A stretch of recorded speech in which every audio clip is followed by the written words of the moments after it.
예, 국정감사가 막을 내림에 따라 정기국회 최대 현안인 예산과 입법을 둘러싸고 여야의 힘겨루기가 본격화할 전망입니다.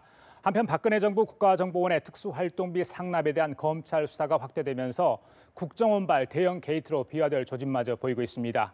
이 시간 최진봉 성공회대 교수, 김우석 미래전략개발연구소 부소장 두 분 모시고 전국 현안 얘기들 나눠보도록 하겠습니다.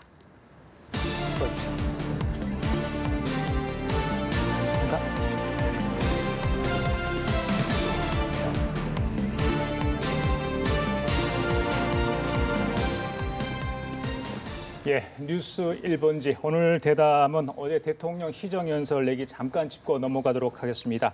자, 두 분 어제 이제 대통령의 시정연설 보셨을 텐데요. 내용도 여러 가지 평가가 있었습니다만은 자유한국당의 현수막 시위 관련해서 여전히 좀 논란이 있는 것 같아요. 하태경 의원 같은 경우는 자유한국당이 문재인 대통령에 졌다 이런 이야기를 했어요. 어떤 이야기를 했는지 하태경 의원의 발언 내용 들어보고 계속 이야기 좀 나눠보도록 하겠습니다. 어제 한국당 국회 본회의에서의 현수막 시위는 문 대통령에게 KO패 당했습니다. 낡은 보수, 품격 없는 보수가 얼마나 초라해질 수 있는지 우리는 똑똑히 보았습니다. 문 대통령이 현수막을 들고 있는 개별 의원들에게 악수를 청하자 한국당의 초라한 모습이 극명하게 드러난 겁니다. 제1야당 한국당이 과거 좌파 야당들의 나쁜 점만 지금 자꾸 배우고 있습니다. 나쁜 점을 배우지 말고 좋은 점을 배우시기 바랍니다. 보수를 더 이상 부끄럽게 하지 말아주시기 바랍니다.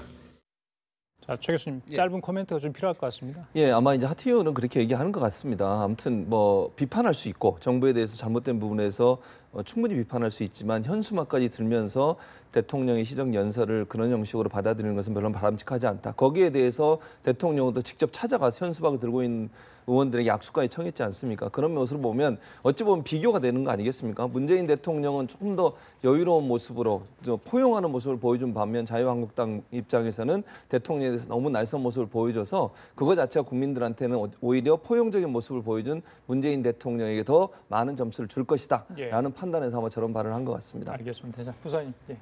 싸우면서 배운다는 얘기가 있지 않습니까? 예. 저도 그걸 보면서 좀 안타까운 생각이 들었는데요. 예전에 야당은 피켓 정도 했어요. 그런데 좀 자극적인 것들이 필요하다고 여론에 대한 압박이나 이런 그 안타까움이 있기 때문에 그럴 수도 있었는데 어찌됐든 프랜카드까지 들고 오는 거 보면 야당이 지금 굉장히 몰려 있다라는 생각이 들어요. 그런 면에서 반면에 문재인 대통령은 자연스럽게 악수를 하는 모습을 보이면서 점수를 땄다고 생각을 합니다. 알겠습니다. 최 교수님. 예. 국정감사가 이제 끝났는데 예산, 입법 전쟁이 남아있죠. 산 넘어 산입니다. 이 예산이 예산만 가는 게 아니라 또 그 무렵에 또 인사청문회도 있고요. 그렇죠. 굉장히 여당으로서는 부담일 것 같아요. 그렇죠. 아무래도 초당적인 협조를 요청할 수밖에 없는 상황이고요. 방금 말씀하신 인사청문회와 지금 예산이 함께 몰려 있어서 인사청문회 정국이 꼬이게 되면 예산 문제도 꼬일 수 있는 그런 상황이 될 수 있겠고 지금 상황에서 이제 여당 입장에서 문재인 정부 첫 번째 예산이지 않습니까? 이 예산이 원안대로 갈 수 있도록 노력을 할 것이라고 보이지만 이제 야당들은 사실 복지 예산에서 많이 문제를 제기하고 있고 일자리 창출을 위해서 예산을 많이 배정돼 있는 그 예산에 대해서도 문제를 제기하고 있습니다. 이 부분을 어떻게 이제 넘어설 거냐는 게 여당의 이제 목표라고 볼 수 있겠고요. 중요한 건 이렇게 생각합니다. 여야가 저는 치열하게 논쟁하고 공방할 수 있다고 봅니다. 왜냐하면 국가 예산을 잘 활용하는 것은 당연히 국회에서 해야 될 일이라고 보고요. 다만 그것이 정쟁이 되지 않았으면 좋겠습니다. 여야가 다 양보할 부분은 양보하고 또 본인들이 볼 때 타당하지 않다고 생각하는 부분들은 포기할 수 있는 그런 모습을 보여준다고 생각을 하고요. 오로지 국민만 보고 국민의 민생과 또 국민의 복지를 위해서 어느 것이 더 중요하냐 하는 부분들을 먼저 고려하는 그런 자세가 필요하다. 그래서 예산만큼은 어떤 정쟁이나 아니면 정치적 고려가 아니라 정말 국민의 관점에서 국민이 편안하고 또 국민에게 도움이 되고 이익이 될 수 있는 쪽으로 예산이 집행될 수 있도록 또 편성될 수 있도록 하는 논의가 이루어지기를 바랄 뿐입니다. 과거에 이제 새 예산안이 해를 넘겨서 가는 경우 진통 너무 많이 봐왔잖아요. 이번에도 좀 문안이 되기는 좀 힘들어 보인다는 게 벌써 나옵니다. 동물국회와 달리 식물국회에서는 일정 정도 시간이 준수가 됐어요. 그런데 그 과정에서 어떻게 하느냐 이런 게 사실 문제인데 지금 야당의 입장에서는 문재인 정부가 퍼주기 예산을 하는데 야당이 들러리 서라는 거냐 이런 얘기를 하고 있는 거 아니겠습니까? 게다가 뭐 예산도 그렇지만 입법에서도 쟁점이 되는 게 결국 문재인 케어 같은 선심성 그 야당에서 말하는 선심성 정책이란 말이죠.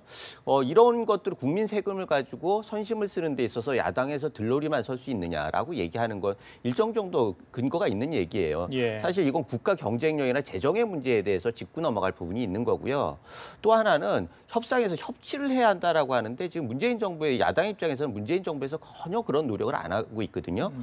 여론에 대한 호소나 뭐 이런 부분들로 힘으로 좀 밀어붙이는 그런 양상을 보이고 있는데 예, 예. 어찌됐든 이런 부분들을 정부에서 해결을 하기 정쟁으로 가느냐 아니느냐는 정부 여당에서 주도를 어떻게 해가지고 물꼬를 어디로 트느냐가 더 중요한 상황인 것 같습니다. 예, 그래서 예.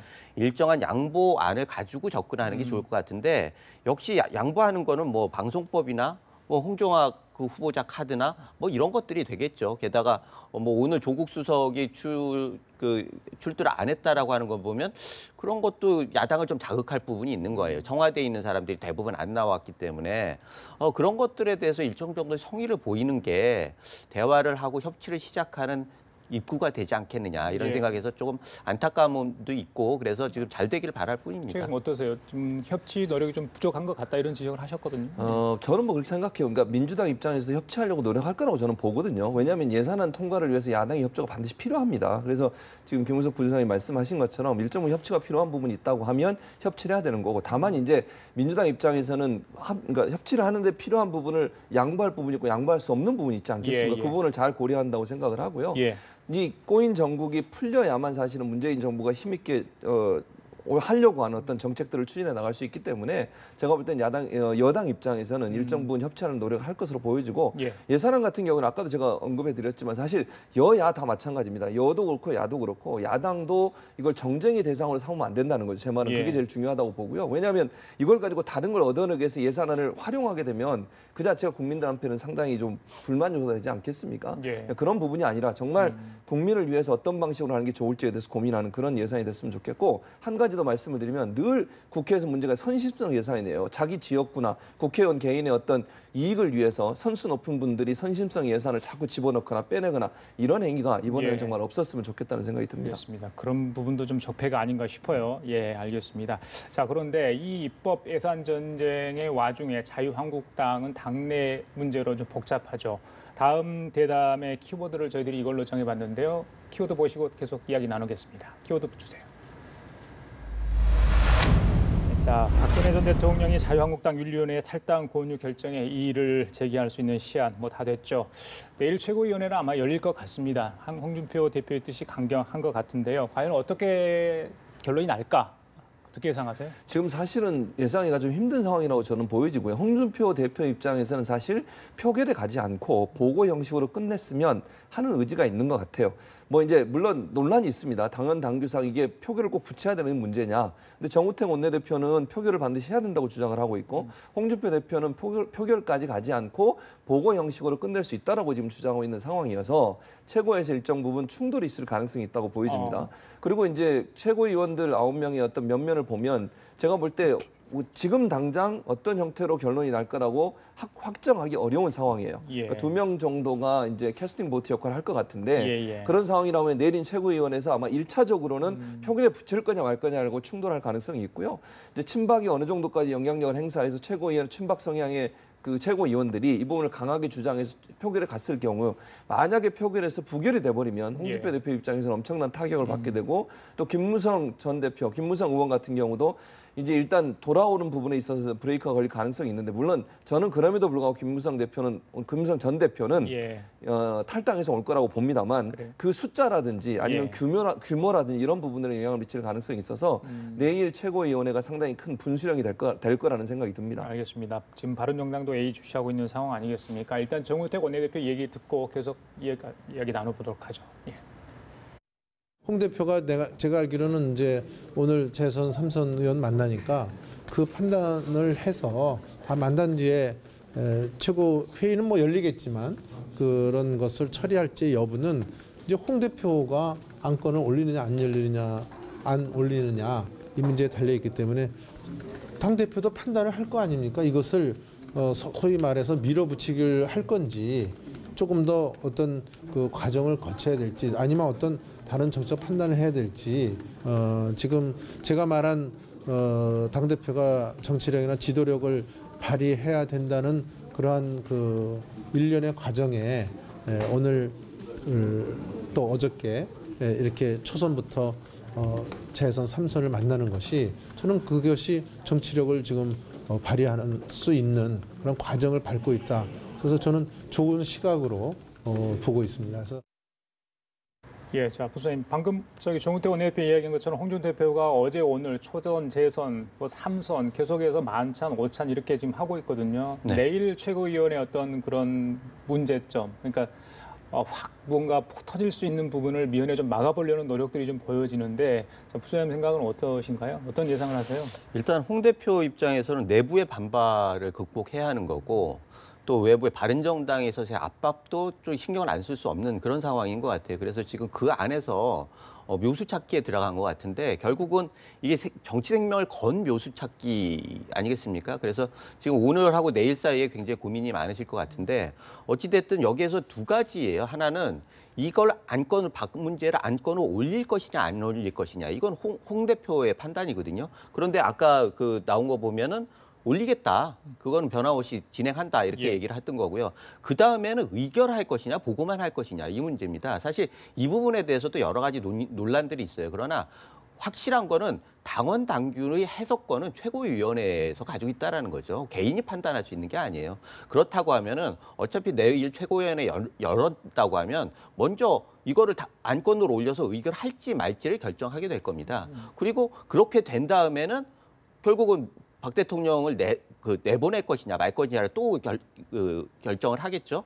그런 걸 보면은 지금 홍 대표는 오늘 저녁에 최고위원들이 어떤 생각을 가지고 있느냐가 굉장히 중요할 것 같아요. 예. 그래서 많이 알아볼 텐데 아까 뭐 친박이냐 비박이냐라고 얘기했지만 제가 보기에는 지금 구도에서는 친홍이냐 비홍이냐 이 게임인 것 같아요. 그런데 이 부분에 있어서는 유여해 최고위원 같은 경우에도 지금은 친홍의 분류가 되지만 예. 입장은 좀 다른 입장을 얘기를 하고 있지 않습니까? 그래서 박 대통령 문제는 단순히 친박 비박의 문제가 아니라 사실 어떻게 보면 야당의 정체성과 관련된 거고 책임성에 대한 이견이기 때문에 예. 그런 면에서 굉장히 중요한 결정 아니겠습니까? 그래서 홍준표 대표가 여기에서 어떤 결정을 하느냐가 향후에 야권 지도에서의 리더십을 갖고 갈 것이냐 말 것이냐를 결정하는 굉장히 중요한 시기이기 때문에 예. 내일까지 아마 고민이 많을 것 같습니다. 그 바른정당의 김무성 의원 같은 경우는 이제 5일 마지노선을 정했습니다. 5일 날 이제 의원총회가 있을 것 같아요. 보니까. 네. 그리고 이제 다음 날 아마 최소한 8명 또 당협위원장 포함해 한 60여 명이 탈당할 수도 있다 이런 이야기 지금 나옵니다. 네. 바른정당 사태는 어떻게 지금 보고 계세요? 일단은 표면적으로는 유승민 의원에 대해서 압박을 하는 모양새예요. 전당대회를 중지하지 않으면 우린 나가겠다. 그런데 결과적으로는 그건 홍준표 대표에 대한 압박이 되죠. 5일까지 결론을 내리지 않으면 이거 파토다. 그래서 만약에 이게 결론이 안 내려진다라고 하면은 그 다음에는 탈당해가지고 뭐 외부에서 뭐 구락부를 만들 거에 그건 아니잖아요. 그래서 그 3일하고 5일 사이에 이 어정쩡한 부분들을 어떻게 풀어나가느냐가 사실 김무성 의원과 홍준표 대표 간에 여러 가지 논의가 또 있을 수도 있고 각자의 판단이 있을 수도 있는데 어찌 됐든 지금은 다들 좀 어중찐 부분이죠. 그래서 예.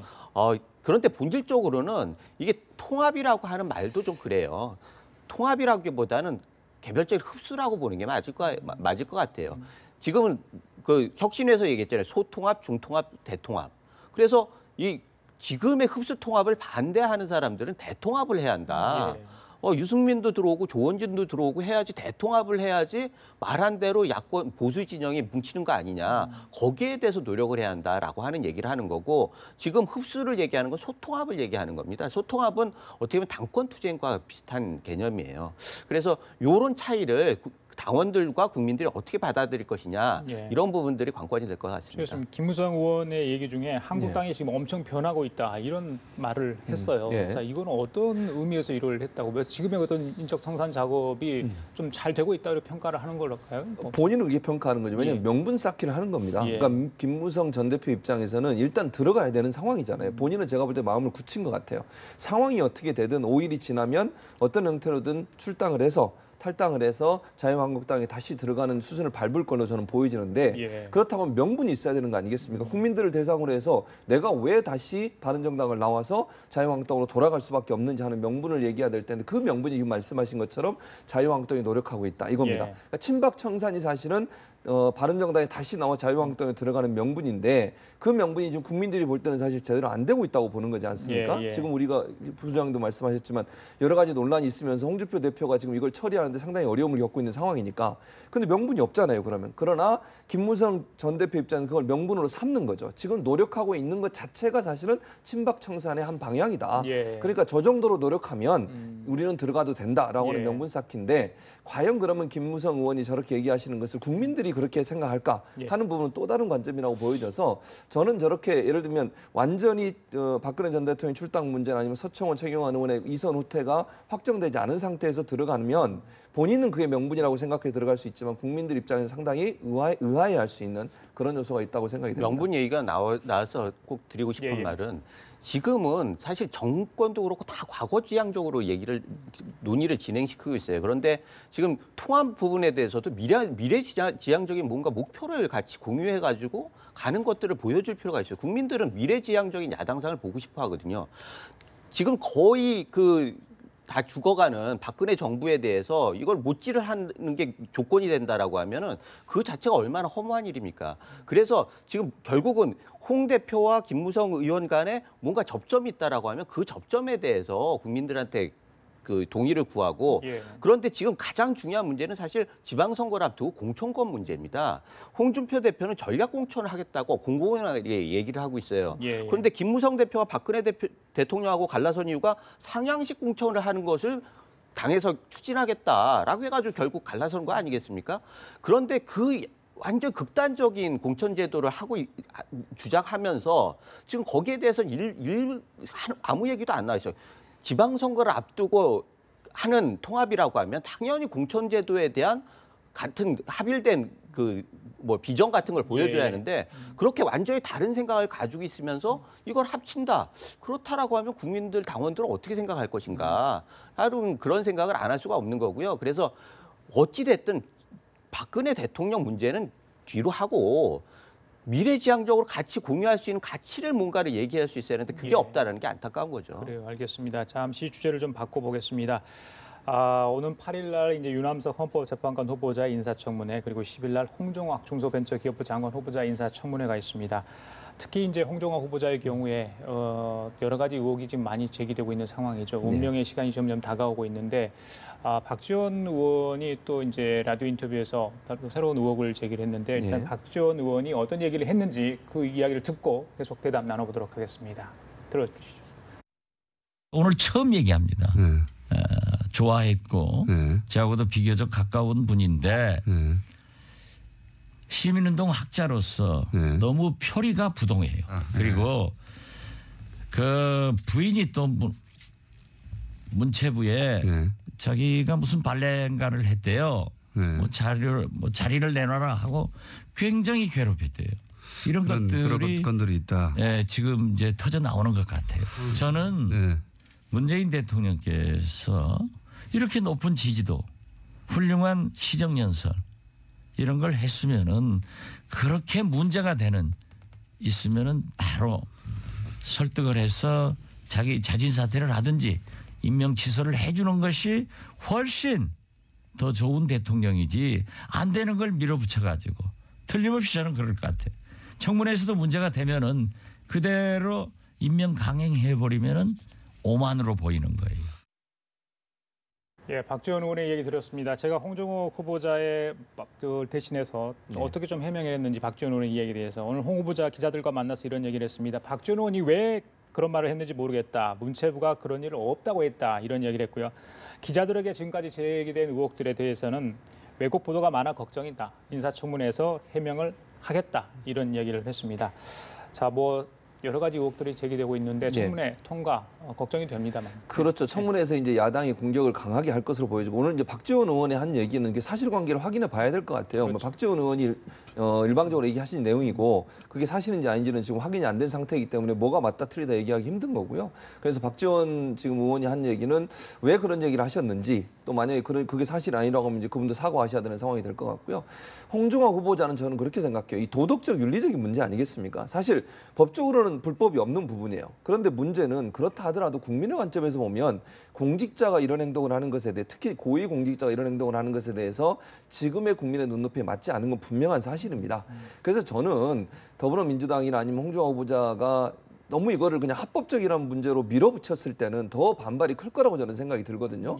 그래서 여권도 또는 더불어민주당이나 홍준화 후보자도 도덕적 윤리적으로 국민들의 정서에 맞지 않는 부분을 분명히 저는 뭐 그 부분에 대해서 유감을 표명해야 한다고 저는 생각을 합니다. 물론 저게 법적으로는 문제가 없을 수 있지만 어린 학생한테 8억 원이라는 돈을 증여를 하고 또 세금을 절세하기 위해서 여러 가지 방법으로 쪼개기를 한다거나 아니면 바로 엄마에게 자기 딸한테 넘기지 않고 손녀에 바로 넘긴다거나 이런 행동을 한 것은 물론 그게 뭐 세금을 줄이기 위한 방법이라 하더라도 그 국민적 관점에서 온 분노를 살 수 있는 얘기 아니겠습니까?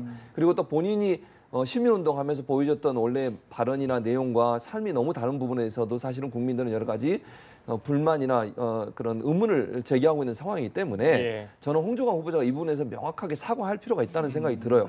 그러니까 불법이기 때문에 사과하는 게 아니라 국민의 정서와 본인이 고위공직자로서 본인이 했던 행동에 대해서 현재 여론과 맞지 않은 부분에서는 분명히 사과할 필요가 있다고 생각이 들고요.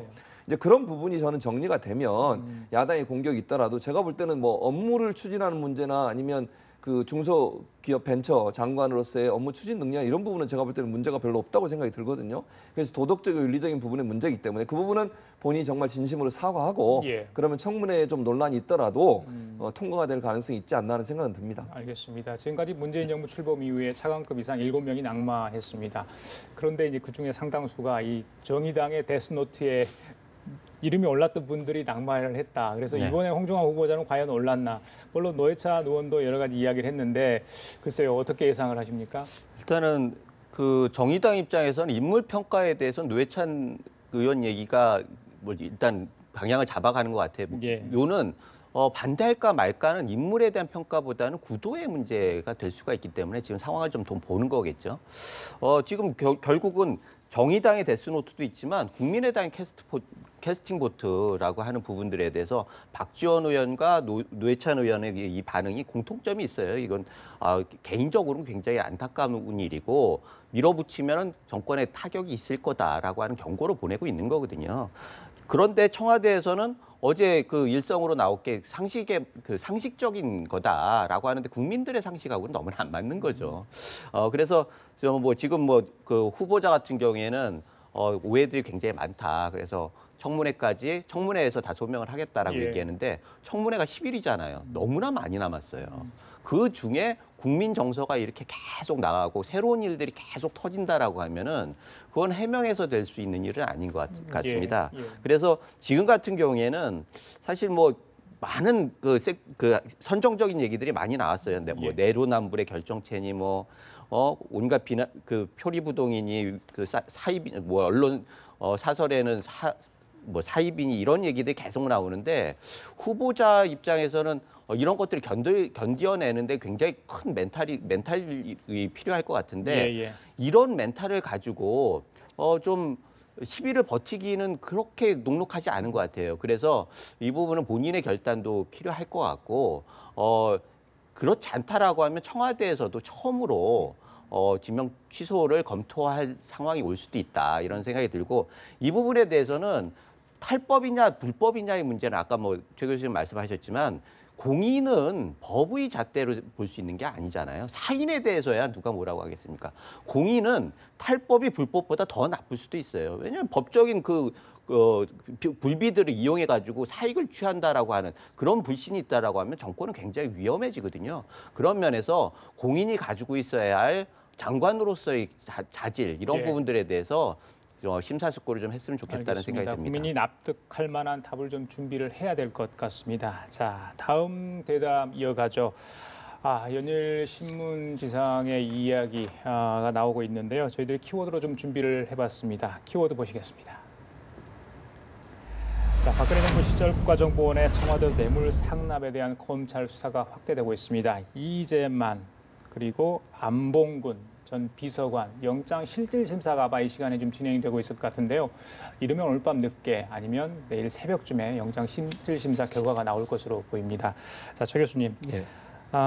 검찰의 조사 결과들이 하나 둘씩 언론을 통해서 지금 나오고 있는 상황인데 어제 또 충격적인 게 이제 강남의 아파트 구입 그 시절에 과연 그 돈이 거기에 들어갔는지 부분 아니겠습니까? 예, 그렇죠. 어떻게 보세요? 그 부분은 개인적으로 썼다는 얘기 아닌가요? 그러면? 그럴 가능성이 있죠. 예. 그러니까 명확하게 지금 그게 결과가 안 나왔기 때문에 본인들은 지금 부인을 하고 있는 상황입니다. 그러나 같은 거의 비슷한 시기에 3명이 다 강남의 아파트를 구입한 걸로 알려지고 있고요.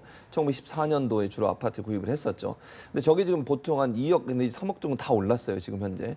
그런데 저 돈이 그 당시에 비서관 월급으로 과연 구입할 수 있을 만큼의 돈이냐 하는 부분이 좀 의문이 생기는 것이고, 또 한 가지는 안봉근 비서관 전 비서관 같은 경우에는 개인적으로 돈을 또 받은 게 지금 드러났습니다. 예. 그러니까 1억 원씩 가방에 넣어서 매달 국정원에서 청와대로 들어간 돈 말고 개인적으로 또 안봉근 비서관이 1,500만 원씩 또 받았다는 그런 의혹이 또 제기되고 있어서 예. 그렇게 그럼 만약에 또 일부 정호성 비서관 같은 경우도 본인이 또 개인적으로 돈을 일부 유용한 부분도 있다라는 것도 밝혀지고 있고요. 그럼 비서관들이 국정원의 특수활동비 일부를 개인적으로 유용했을 가능성도 지금 조심스럽게 제기되고 있는 상황입니다. 물론 예. 검찰 조사를 통해서 이건 명확히 밝혀져야 됩니다. 아직 밝혀지지 않았기 때문에 예. 단정적으로 얘기할 수는 없지만 그럼에도 예. 불구하고 지금 같은 시기에 아파트를 구입했다는 것도 그렇고요. 또 박근혜 전 대통령의 그 예금이 늘어난 상황을 봐도요. 대체적으로 본인이 받은 연봉이죠. 대통령으로서 연봉이 계속 그대로 예금으로 들어간 그런 정황이 계속 보여집니다. 근데 특이한 게 2016년 그러니까 작년이죠. 작년부터 갑자기 예금이 줄어듭니다.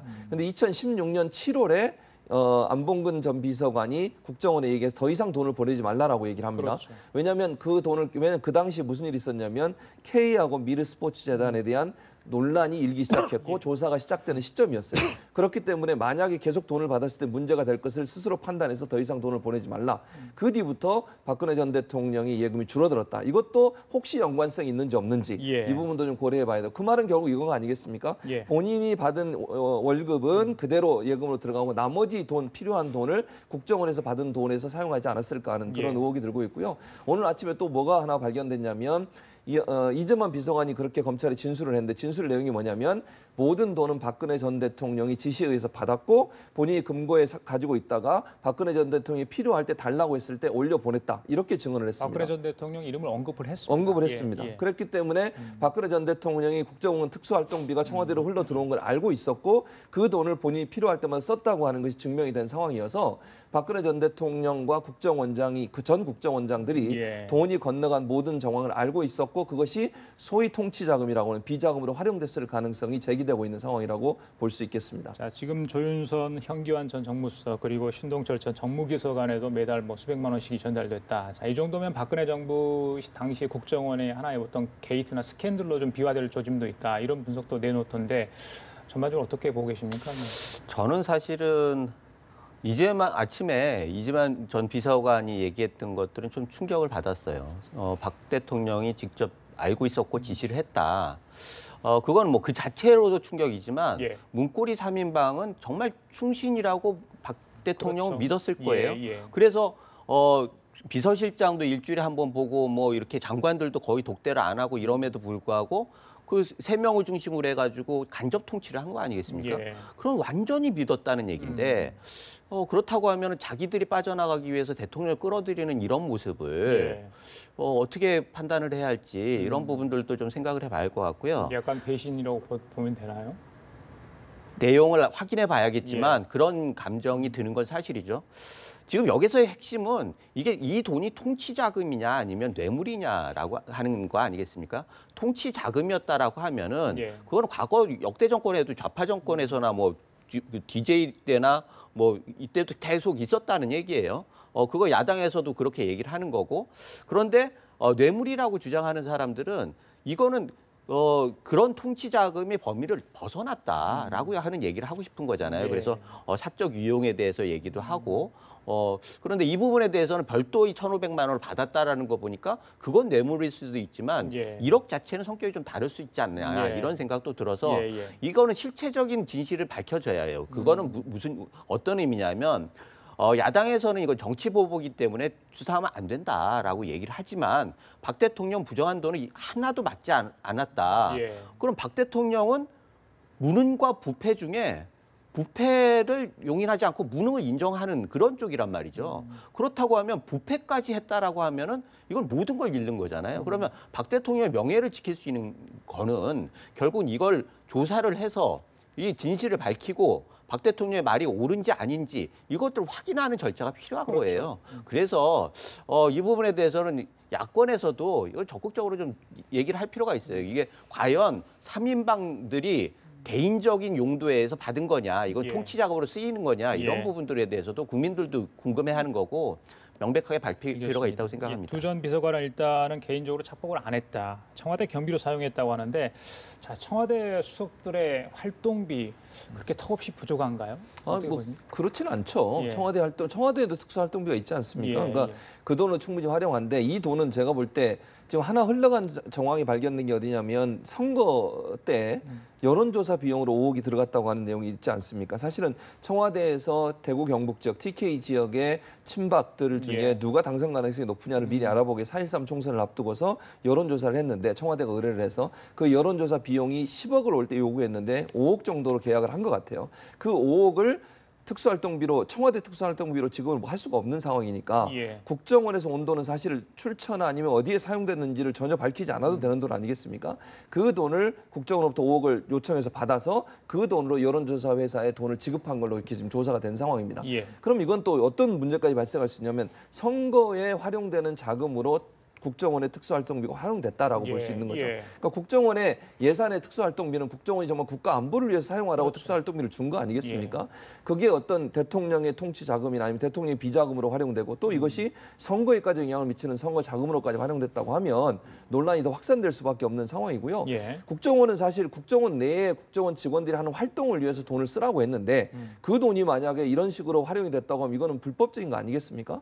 만약 이게 저는 지금 밝혀진 박근혜 전 대통령의 그 정부에서 박근혜 정부에서 일이 이루어졌다고 그렇게 밝혀지고 있는데 만약에 필요하다면 저는 그 전 정부라도 만약 이런 일을 했다면 그건 같이 처벌받아야 되는 거죠. 예. 어떤 정부든. 예. 그러니까 국정원의 돈이 왜 특수활동비가 청와대로 흘러 들어가고 그 대통령이 국정원의 특수활동비를 자기 마음대로 비자금으로 활용했다고 하면 그 누구든 그게 어느 대통령이든 처벌받아야 된다고 저는 생각을 합니다. 알겠습니다. 국정원이 정말 공정하게 자기들의 특수활동을 사용해야 할 돈을 청와대에 상납하는 이런 구조는 있을 수 없는 일이죠. 국정원의 특수활동비는 감사원 감사 대상이 아니죠. 그래서 깜깜이 예산으로 불리고 있는데 오늘 정의당에서 이 내년 국정원 특수활동비 예산이 4,930억 원이 잡혀 있다. 이 예산을 좀 폐지해야 되는 거 아니냐. 이제 이런 사태가 터지니까 이런 주장을 하고 있습니다. 좀 문제는 있어 보입니다. 이 특수활동비라는 게. 예.